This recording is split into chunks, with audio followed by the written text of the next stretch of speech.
नमस्कार, मी आनंद पोहनेरकर आपल्या सर्वांचं महाराष्ट्रवाणी बातमीपत्रात स्वागत करतो. पाहूया आजच्या ठळक घडामोडी. नांदेड जालना समृद्धी महामार्गाच्या जमीन अधिग्रहणामध्ये शेतकऱ्यांना कमी मामेजा मिळत असून पहिल्या मूल्यांकन समितीने दिलेल्या अहवालानुसारच मामेजा द्यावे या मागणीसाठी मागील 7 दिवसापासून सेलू येथील शेतकरी उपोषणास बसले आहेत. या उपोषणकर्त्या शेतकऱ्यांच्या शिष्टमंडळानं रविवारी छत्रपती संभाजीनगर येथे माजी राज्यमंत्री बच्चू कडू यांची भेट घेऊन शासन शेतकऱ्यांवर करत असलेल्या अन्यायाबाबत त्यांच्याशी चर्चा केली. या चर्चेनंतर बच्चू कडू यांनी परभणी जिल्हाधिकारी यांच्याशी दूरध्वनीवरून चर्चा केली. शेतकऱ्यांना पहिल्या मूल्यांकन समितीने जमीन अधिग्रहणासाठी निर्धारित केलेल्या भावाप्रमाणेच मावेजा देऊन शेतकऱ्यांना योग्य न्याय द्यावा याबाबत सूचना दिल्या. तसेच उपोषणाला पाठिंबा असलेले पत्र आणि पहिल्या मूल्यांकन समितीच्या अहवालानुसारच शेतकऱ्यांना जमिनीचा मोबदला द्यावा याबाबतचे पत्र देखील जिल्हाधिकाऱ्यांना दिले. जिल्हाधिकारी यांनी 25 ऑगस्ट 2025 रोजी उच्च न्यायालयाच्या निर्णय येईपर्यंत सरसकट जमीन अधिग्रहणाची कारवाई थांबवली जाईल असं तोंडी आश्वासन दिलं. लवकरच उपविभागीय दंडाधिकारी सेलू यांची या उपोषणकर्त्याशी चर्चा करून उपोषण सोडवण्याबाबत कारवाई केली जाईल असं आश्वासन जिल्हाधिकारी परभणी यांनी दिलं. मध्य भारतामध्ये एका कमी दाबाच्या पट्ट्यामुळे मागील 2 दिवसापासून मुंबई महानगरासह राज्यातील विविध भागांमध्ये मुसळधार पाऊस पडत आहे. मात्र राज्यातील बहुतांश भागात 20 ऑगस्टपासून पावसाचा जोर ओसरणार असल्याचा अंदाज वर्तविण्यात आला आहे. गेल्या काही दिवसाच्या तुलनेत 20 तारखेला कोकण आणि मध्य महाराष्ट्रातील घाट परिसरात पावसाचा जोर कमी होईल, परंतु काही ठिकाणी मुसळधार पाऊस कायम राहण्याची शक्यता आहे. 19 तारखेच्या तुलनेत 20 तारखेला मुंबई शहरासह मुंबई महानगरातील इतर भागांमध्ये पावसाचं प्रमाण कमी राहील. मात्र 20 तारखेच्या दुपारनंतर काही मध्यम ते जोरदार पावसाच्या सरींची शक्यता आहे आणि त्यानंतर पाऊस अजून ओसरेल. 20 तारखेला सर्वात अधिक पाऊस पालघर जिल्हा आणि नाशिक जिल्ह्यातील घाट परिसरात पडण्याची शक्यता आहे. राज्यातील बहुतांश भागात मात्र 20 ऑगस्टपासून पावसाचा जोर हा ओसरणार असल्याचा अंदाज व्यक्त करण्यात आला आहे. परभणी जिल्ह्यातील महाराष्ट्र शासनाच्या सार्वजनिक बांधकाम विभाग, जिल्हा परिषद बांधकाम विभाग आणि पाणीपुरवठा विभाग यांच्याकडे मागील 2 वर्षापासून कंत्राटदारांचे तसेच सुशिक्षित बेरोजगार अभियंता कंत्राटदारांचे प्रलंबित देयक अदा करण्यात यावे या मागणीसाठी महाराष्ट्र इंजिनियर असोसिएशनच्या वतीनं परभणी जिल्हाधिकारी यांना निवेदन देण्यात आलं. या मागण्या लवकरात लवकर मंजूर करण्यात याव्यात अशी विनंती देखील करण्यात आली. यावेळी इंजिनियर नारायण चौधरी, भारत डोली, अशरफ कच्ची, प्रणव अग्रवाल, सागर कदम, गणेश वाघमारे, मोहम्मद शोएब, एकनाथ देशमुख, राम पवार यांच्यासह असंख्य अभियंता यावेळी उपस्थित होते. यावेळी अभियंता संघटनेच्या पदाधिकाऱ्यांनी आपल्या भावना या शब्दात व्यक्त केल्या. आज रोजी परभणी येथे सगळ्या कॉन्ट्रॅक्टरच्या मार्फत विशेषतः जलजीवन मिशनचे बिलं जे पेंडिंग आहेत त्याच्याबद्दल कलेक्टरला निवेदन देण्यात आलेलं आहे. याच्यात मेन मुद्दा असा आहे की प्रत्येक गावामध्ये ॲट अ टाईम कामं काढण्यात आलेले होते.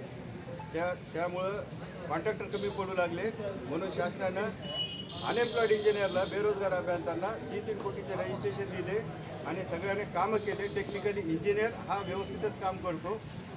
त्या उद्देशानं सगळ्या गावामध्ये व्यवस्थित कामं झालेले आहेत, पण प्रत्येक वेळेस निधीला दिरंगाई झालेला आहे आणि शेवटी गेल्या 9 महिन्यापासून निधी उपलब्ध नाही आहे.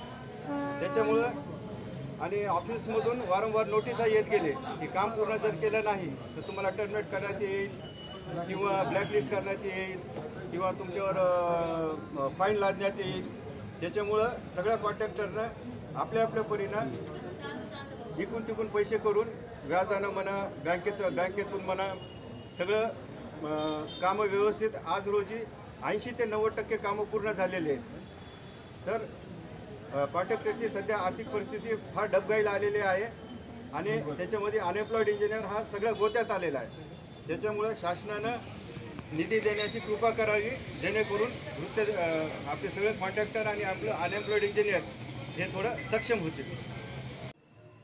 परभणी येथील जिल्हा सामान्य रुग्णालय शासकीय वैद्यकीय महाविद्यालयाकडे हस्तांतरित झाल्याने वैद्यकीय शिक्षण आणि औषधद्रव्य विभाग मंत्रालय मुंबई यांच्या आदेशानुसार दिनांक 1 सप्टेंबर 2025 पासून जिल्हा सामान्य रुग्णालयामध्ये विविध आरोग्य सुविधांसाठी आता ठराविक शुल्क आकारलं जाणार आहे. शासकीय वैद्यकीय महाविद्यालयास परवानगी देण्यासाठी संबंधित महाविद्यालयाकडे रुग्णालय असणं बंधनकारक आहे. परभणी येथे नव्याने वैद्यकीय महाविद्यालय सुरू करण्यासाठी येथील जिल्हा सामान्य रुग्णालय वैद्यकीय महाविद्यालयाकडे हस्तांतरित करण्यात आलं आहे. प्रशासकीय स्तरावर हे हस्तांतरण झालेलं आहे. शासन निर्णयानुसार वैद्यकीय महाविद्यालयाकडे असलेल्या जिल्हा सामान्य रुग्णालयात आरोग्य सुविधांसाठी शासनानं ठराविक दर लागू केले आहेत.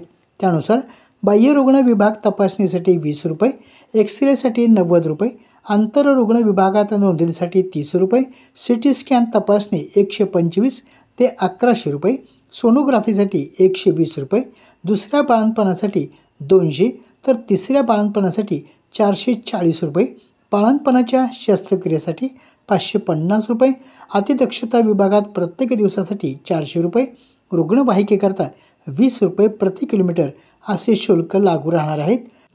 तसेच जिल्हा सामान्य रुग्णालयातील बाह्यरुग्ण विभाग तपासणी अर्थात OPD सकाळी 9 ते दुपारी 1 पर्यंत राहील. संध्याकाळी 4:30 ते 5:30 वाजताची बाह्यरुग्ण तपासणी अर्थात OPD ही बंद राहील.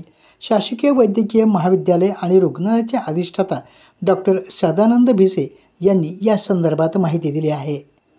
छत्रपती शिवाजी महाराज यांच्या जीवनपटावर आधारित कलाविष्कारानं चिमुकल्या कलावंतांनी इतिहास महाराष्ट्राचा साकार केला. अंतिम फेरी मुंबई येथे होणार आहे. बालरंगभूमी परिषदेच्या अध्यक्षा नीलम शिर्के सामंत यांच्या संकल्पनेतून इतिहास महाराष्ट्राचा छत्रपती शिवाजी महाराज यांच्या जन्मोत्सवापासून ते शिवराज्याभिषेक सोहळ्यापर्यंतच्या आयुष्यावर आधारित नाटिका, समूह नृत्य, एकपात्री अभिनय या स्पर्धेच्या प्राथमिक फेरीचं आयोजन परभणी शहरातील गंगा मंगल कार्यालय यामध्ये झालं. अध्यक्षस्थानी आबा ढोले तर प्रमुख पाहुणे म्हणून प्राध्यापक नितीन लोहट, कोषाध्यक्ष संजय पांडे, समन्वयक प्रमोद बल्लाळ, अभिजित सराफ, राज्य कार्यकारिणीचे सदस्य त्र्यंबक वडसकर, सुनील जाधव, प्राध्यापक हनुमान वरंगळ, दिनकर देशपांडे, राजाभाऊ चव्हाण यांची उपस्थिती होती. चिमुकल्या कलाकारांनी उत्कृष्ट असे सादरीकरण करत उपस्थितांची दाद मिळवली. स्पर्धेचे परीक्षक म्हणून ॲडव्होकेट रवी कातनेश्वरकर, प्रकाश बारबेंड, संदीप राठोड यांनी काम पाहिलं.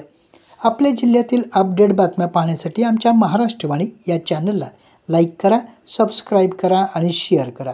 धन्यवाद.